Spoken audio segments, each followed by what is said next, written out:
এবার মেটেলির দিকে নজর রাখবো, কারণ 4 দিন পর খাঁচাবন্দি চিতাবাঘ। যে ছবি আপনারা দেখছেন, মেটেলি দীর্ঘদিন ধরে, গত 4 দিন ধরে আতঙ্কে ছিলেন মানুষজন। এবার 4 দিন পর ফের মেটেলি চা বাগানে খাঁচাবন্দি করা হলো পূর্ণবয়স্ক চিতাবাঘকে, এবং সেই চিতাবাঘের ছবি আপনাদের দেখাচ্ছি। 5ই জুলাই মালাল লাইন সংলগ্ন এলাকায় বন দপ্তরের খাঁচায় ধরা পড়ে চিতাবাঘ। আরো বিস্তারিত জানাবে রকি চৌধুরী, রয়েছে আমার সঙ্গে। রকি, দেখো, চিতাবাঘের আতঙ্ক কিন্তু বাড়তে শুরু করেছে ডুয়ার্সের বিভিন্ন চা বাগানে, কারণ যেভাবে বাড়ছে তাতে কিন্তু জল জমে যাচ্ছে। শুধুমাত্র বিভিন্ন এলাকায় না, জঙ্গলেও কিন্তু জল বেড়ে যাওয়ার ফলে কিন্তু জীবজন্তুরা ঢুকতে শুরু করছে।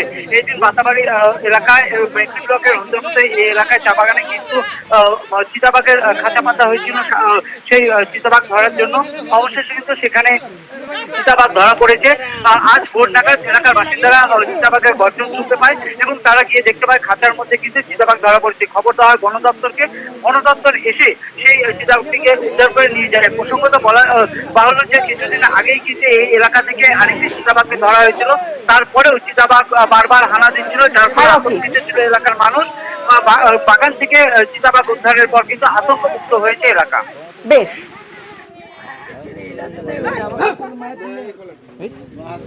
मत करो